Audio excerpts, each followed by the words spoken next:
Actually game ನೆನ್ನೆನೆ ರದ್ದಾಗುತ್ತೆ ಅಂತ ಅನ್ಕೊಂಡಿದ್ದೆ, but ಫಾರ್ಚುನೇಟ್ಲಿನೋ ಅನ್ಫಾರ್ಚುನೇಟ್ಲಿನೋ ಇವತ್ತು ಗೇಮ್ ರದ್ದಾಗಿದೆ. ಬಿಗ್ ಬಾಸ್ ಏನ್ ಕೊಟ್ಟಿರ್ತಾರೆ ಆ ಗೇಮು.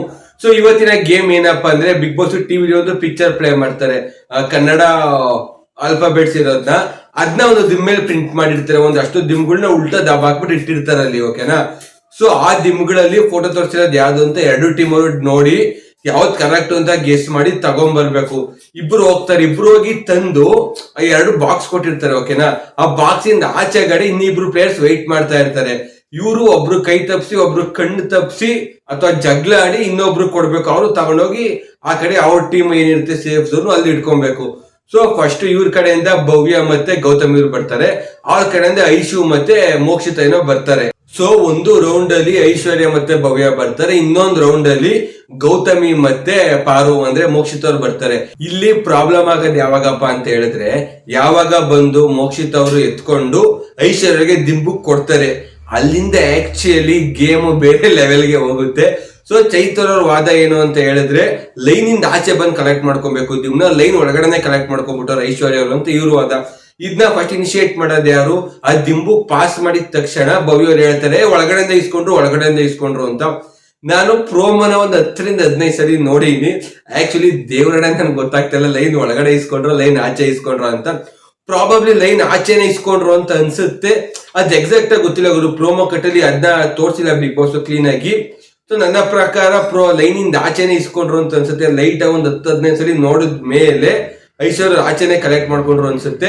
ಸೊ ಚೈತ್ರ ಅವ್ರಿಗೆ ಗೊತ್ತಿಲ್ಲ, ಟೀಮ್ ನ ಡಿಫೆಂಡ್ ಮಾಡ್ಕೊಳಕ್ ಯಾವ ಎಕ್ಸ್ಟೆಂಟ್ ಬೇಕಾದ್ರು ಹೋಗ್ತಾರೆ. ಸೊ ಅಲ್ಲಿ ಗೇಮ್ ನ ರದ್ದು ಮಾಡಿಸಿದ್ರು. ನಾನು ಕೊಡಲ್ಲ, ಇದು ಫೌಲ್, ಒಳಗಡೆ ಇಸ್ಕೊಂಡ್ರೆ ಹೆಂಗೆ ಅಂತ ಹೇಳ್ತಾರೆ. ಅದಕ್ಕೆ ಧನರಾಜ್ ರಚಿಗೆ ಎದ್ಬಿಡ್ತಾರೆ. ಇವತ್ತು ರಜತ್ ನನಗೆ ಪಾಠ ಕಲ್ತಾರೆ, ಚೈತನ್ಯ ಹತ್ರ ವಾದ ಮಾಡಿದ್ರೆ ದೇವರನ್ನೇ ಗೆಲ್ಲಕ್ಕಾಗಲ್ಲ, ಸುಮ್ನೆ ಯಾಕೆ ಎನರ್ಜಿ ವೇಸ್ಟ್ ಮಾಡ್ಕೋಬೇಕು ಅಂತ. ಇವಮ್ಮಂಗೆ ಏನೇ ಇವಮ್ಮನ ಅರ್ಥನೇ ಮಾಡ್ಕೊಳ್ಳೋದ್ರಲ್ಲ ಹಂಗೆ ಹಿಂಗೆ ಅಂತ ಸುಮ್ನೆ ನಿಂತ್ಕೊಬಿಡ್ತಾರೆ. ಇವತ್ತು ಗೇಮ್ಗೆ ಅಕಾಡಕ್ಕೆ ಇಳಿಯೋದು ಯಾರಪ್ಪ ಅಂದ್ರೆ ನಮ್ಮ ಧನರಾಜು. ನಾಚಿಕೆ ಆಗೋದಿಲ್ವ ನಿಮ್ಗೆ ಹಂಗೆ ಹಿಂಗೆ ಅಂತ ಚೈತ್ರ ಬಿಡ್ತಾರೆ, ಯಾವನ ಹತ್ರ ಮಾತಾಡ್ತಿರೋದು ಹಂಗೆ ಹಿಂಗೆ ಅಂತ ವಾಪಸ್ ಮಾತಾಡಿ ಜಗಳ ಆಡಿ ಧನರಾಜ್ಗೆ ಸೈಲೆಂಟ್ ಮಾಡ್ತಾರೆ. ಆಮೇಲೆ ಹನುಮಂತು ಬರ್ತಾನೆ ಅಕಾಡಕ್ಕೆ. ಇವತ್ತೆಲ್ಲ ಫುಲ್ಲು ಚೈತ್ರನ ವಿರುದ್ಧ ಹೊಸ ಪ್ಲೇಯರ್ಸ್ ಎಂಟ್ರಿ.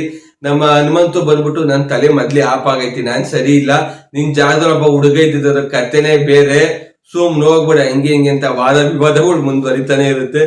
ಗುರು ಚೈತ್ರ ಅವ್ರಿಗೆ ನಿಂದೆ ಟಾಸ್ಕ್ ಅಲ್ಲೆಲ್ಲ ಅಷ್ಟ ಆಗೈತಿ, ಆ ಎಕ್ಸ್ಟೆಂಟ್ ಹೋಗೈತೆ, ಪುಣ್ಯ ಅಂತ ಅನ್ಕೋಬೇಕು. ನಾನೇ ಟಾಸ್ಕ್ ನ ರದ್ದು ಮಾಡಿಲ್ಲ. ಸೊ ಇವತ್ತು ಕೂಡ ಚೈತ್ರ ಅದೇ ರಾಗ ಅದೇ ಆಡೋ ಫೌಲ್ ಅನ್ಕೊಂಡು ಆಯ್ತು ಆಗಿಲ್ಲ ಲಿಟ್ರಲಿ ಗೊತ್ತಿಲ್ಲ, ಅದನ್ನ ಎಪಿಸೋಡ್ ಬಿಟ್ಟ ಮೇಲೆ ಗೊತ್ತಾಗುತ್ತೆ. ಸೊ ಅದು ಮತ್ತೆ ಫೌಲ್ ಕೊಟ್ಟು ರಿಸಲ್ಟ್ ಏನ್ ಡಿಕ್ಲೇರ್ ಮಾಡಿರಲ್ಲ, ಇವರು ಮಾತುಕತೆ ಜಗಳ ಆಡ್ತಾನೆ ಇರ್ತಾರೆ ಅನ್ಸುತ್ತೆ ಗುರು. ನಮ್ಗೊಂದು 2-3 ಆರ್ಗ್ಯುಮೆಂಟ್ ತೋರಿಸಿದಾರೆ ಅಷ್ಟೇ. ಒಂದು ಧನರಾಜ್ ಜೊತೆ ಮಾಡೋದು, ಹನುಮಂತು ಜೊತೆ ಮಾಡೋದು, ಅದು 1-2 ಲೈನ್ ಅಷ್ಟೇ. ನನ್ನ ಪ್ರಕಾರ ಸಿಕ್ಕಾಪಟ್ಟೆ ವಾದ ವಿವಾದ ಮಾಡ್ತಾನೆ ಇರ್ತಾರೆ, ಜಗಳ ಆಡ್ತಾನೆ ಇರ್ತಾರೆ. ಯಾವಾಗ ರಿಸಲ್ಟ್ ಡಿಕ್ಲೇರ್ ಮಾಡಲ್ಲ, ಬಿಗ್ ಬಾಸ್ಗೂ ತಲೆ ಆಪ್ ಆಗ್ಬಿಟ್ಟು ಇವ್ರು ಬಿಟ್ರೆ ಹಿಂಗೆ ಆಗಲ್ಲ ರೀ, ಸರಿ ಹೋಗಲ್ಲ ಅನ್ಬಿಟ್ಟು ಬಿಗ್ ಬಾಸ್ ಈ ಟಾಸ್ಕ್ ನನ್ನೇ ರದ್ದು ಮಾಡುತ್ತಿದ್ದೇನೆ, ನಿಮ್ ಮಕ್ಕಳಿಗೆ ರಿಸಲ್ಟ್ ಕೊಟ್ಟಿಲ್ಲ. ಸೊ ಅದ್ರ ಕಾನ್ಸಿಕ್ವೆನ್ಸಸ್ ಏನಪ್ಪಾ ಅಂದ್ರೆ ಅಂತ ಬಿಗ್ ಬಾಸ್ ಸ್ಟಾಪ್ ಮಾಡ್ತಾರೆ. ಸೊ ಏನಿರ್ಬೋದು, ಒಂದು ದಿನಸಿ ಸ್ಟಾಪ್ ಮಾಡ್ತಾರ, ದಿನಸಿ ವಾಪಸ್ ತಂದ್ಕೊಡಿ ಅಂತಾರ. ಮನೆಯಲ್ಲ ನಾಮಿನೇಟ್ ಅಂದ್ರೆ ನೆನ್ನೆಯಿಂದ ಆಡಿದ 3 ಗೇಮ್ ಬೆಲೆನೇ ಇಲ್ದಂಗೆ ಆಗೋಗುತ್ತೆ. ನನ್ನ ಪ್ರಕಾರ ನಾಮಿನೇಷನ್ ಮಾಡಲ್ಲ ಅಂತ ಅನ್ಸುತ್ತೆ ಎಲ್ರು. ಏನ್ ಮಾಡ್ಬೋದು, ಏನ್ ಕತೆ ನಿಮ್ಗೆ ಗೊತ್ತಿದ್ರೆ ಕಮೆಂಟ್ ಮಾಡಿ ತಿಳಿಸಿ ಅಂತ ಹೇಳ್ತಾ ಇಷ್ಟ ಆಗಿತ್ತು ಇವತ್ತಿನ ಪ್ರೋಮೋ ರಿವ್ಯೂ. ಚೈತವರು ಮತ್ತೆ ಒಂಥರ ಓವರ್ ದಿ ಟಾಪ್ ಹೋಗಿ ಗೇಮ್ ನ ಹಾಳು ಮಾಡಿದ್ರು ಅಂತಾನೆ ಹೇಳ್ಬೇಕು. ಸೊ ಇಷ್ಟ ಆಗಿತ್ತು ಇವತ್ತಿನ promo review. Thanks for watching, signing off. Bye. ನಿಮ್ಮ ಗಗನ್ ಸಿಂಹ, ನಾನ್ ವೆಜ್.